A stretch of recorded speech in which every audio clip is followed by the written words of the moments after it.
Thanks, Rob. Thanks, Jeremiah. Merry Christmas.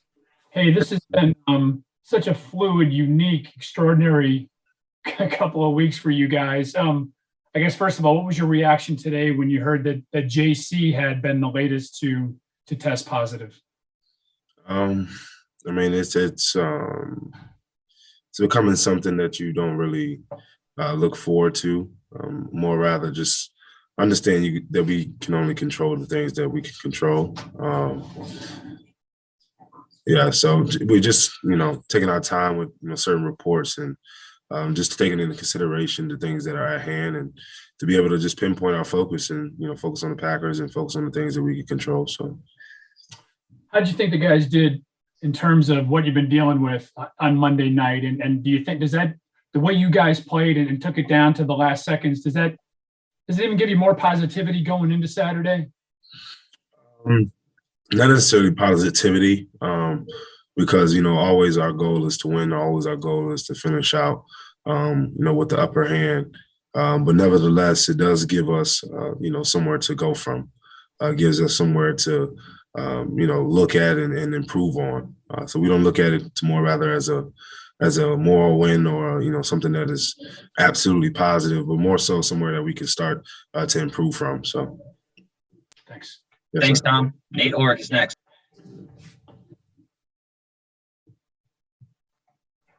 Jeremiah, what stands out about Aaron Rodgers when you're studying him? And obviously, we all know the reputation of him being a great player, but what are you picking up on game film? Yeah, I mean, he's a patient guy, a smart guy. He has the ability to get into the defense head and speak to him and, change up his count, different things that he does to make him unique. And, he extends plays. He can do it all. He's a guy that's very versatile in his ability to look downfield as, rushers are coming at him. He does a lot of things, and, we'll be looking forward to him. So. And, obviously, we just talked to Coach Stefanski, and he said Myles Garrett really wants to play and is confident he can, push through. What is he telling, you guys on the defense? And what do you think about just, the way Myles pushed through that, even to end the game the other day? Mm-hmm. Yeah, I mean, Myles is a strong guy. He understands his body. He understands, the things that are going on within the facility, and he understands the defense. And I mean, he understands. He's been in this for a little while now, and he's able to make decisions of his own, along with the defense just being able to again control what we can control. So it's a lot of things that's going on, and it's our responsibility to be able to really narrow our focus on the responsibilities that's at hand. It's 11 people on the field, and everybody has to focus on their one job to be able to be successful. So that's what we're doing, and that's what we're focusing on right now. So, Thanks, Nate. Jeff Shadell, our next question. Hey, I want to ask you about Aaron Jones. He's the leading rusher, and he catches the ball well out of the backfield. So what will it be like trying to defend him? He's very versatile as well. He's one of those guys, one of their target guys to be able to score the ball, to be able to move the ball fluently. And, he'll be a tough task. But again, looking to contain him, looking to get to him before he gets started, looking to get to him before he, gets his upper hand. So, anytime that you can slow a running back like that down, you can be successful. And that's what we're looking to do. So.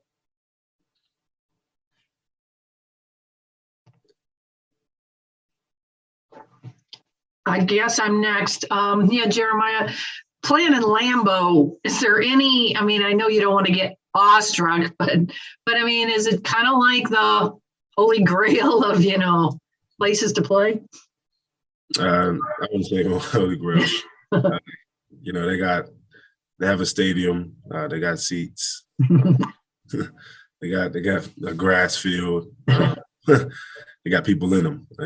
This thing that we commonly see within the NFL. They have some good fans and, some good cheese, I'm assuming, but, we'll be ready. And just did you get a sense of the mood? You guys, I know only had one practice, but was it pretty upbeat today?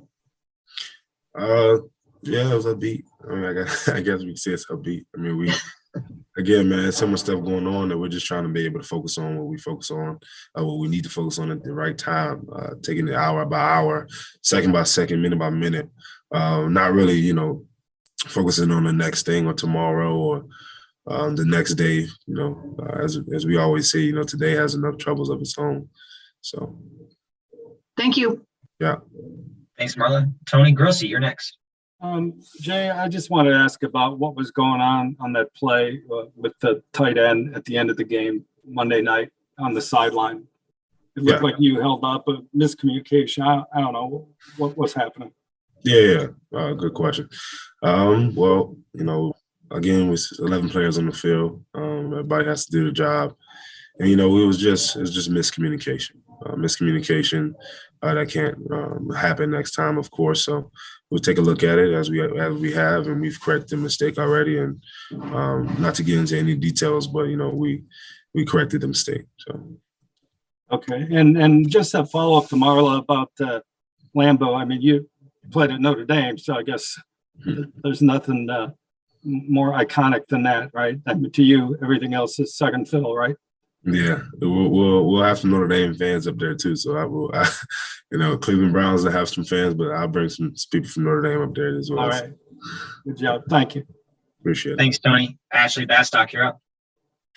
Hey, Jeremiah, I guess when you're going up against a quarterback like Aaron Rodgers and this offense that's been clicking the way it has for them most of the year, I guess how much do you view that as a measuring stick kind of game for you in the NFL in your first year? Well, just every game is a measuring stick, just to be able to continuously be consistent or to elevate from the my last performance, whatever my last performance was. I want to do better than that. Whatever the best performance is, I want to do better than that. So every game is a measuring stick, just to see how much I can improve and how much we as a defense can improve and we as a team can improve. So it's always looking forward to test where we're at and looking to get better. So, and even with the guys that you have out currently or could have out, I guess what's the mentality like for you guys on your side of the ball going into Saturday? Yeah, again, it's focusing on things we can focus on, literally focus on the things that we can focus on. Some things we can't focus on. Some things we can't control. Again, I mean, it's the same principle.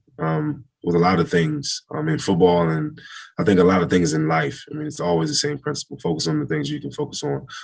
Control the things that you can control. That's the main principle when things are going wrong in life. We all got issues. We all have negative things going on around us, but the principle stays the same. So thanks. Thanks, Ashley. Dan Lobby has our next question. Hey, Jeremiah. I want to start by asking about John Johnson since he's going to be out. Obviously, he's kind of the quarterback of your guys' defense, and he wears the green sticker. So how important has he been to kind of getting you guys lined up and just as a leader? How important is he on that back end of the defense? Yeah, he's very important. Very important guy to be able to communicate and be able to get a feel. He's an anchor, as we all try to be an anchor for the defense. We'll definitely miss him as he's not playing this game, but he'll still be there in terms of the communication through calls and through different things. So we'll miss him, but next man has to step up, and this is, as Coach always says, this is the NFL, and each guy has to do his part again, and we'll try our best to succeed as we always try. So. And then I was wondering with Aaron Rodgers, I mean, you've probably been watching ever since you started watching football. He's been playing quarterback. Is there a little bit of excitement that you're going to be out there on the field getting to chase him around a little bit?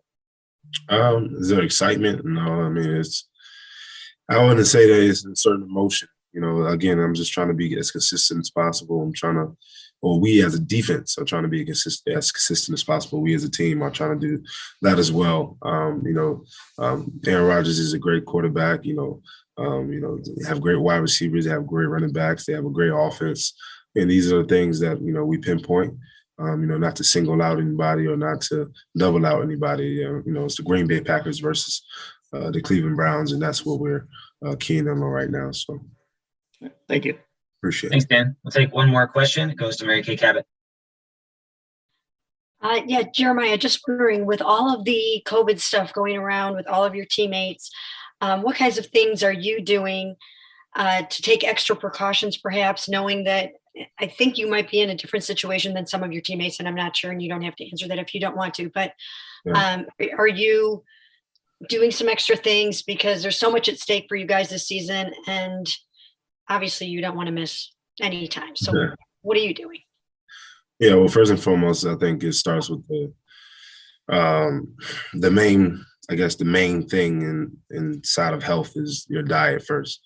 I'm alkaline vegan, as some may know, but I try to continue to stay on that specific diet to be able to sustain from some of the stuff that may be in certain foods. So that's mainly what I do. I kind of get into like the holistic health with the herbs and things like that. And that's kind of where my aim lies. I've spoken to some of the other guys about it as well. And I've helped some of the guys as they're sick, brought them tonics and certain tinctures and, some sea moss and some herbs and things like that to be able to help a little bit and imply some of those things that I was using.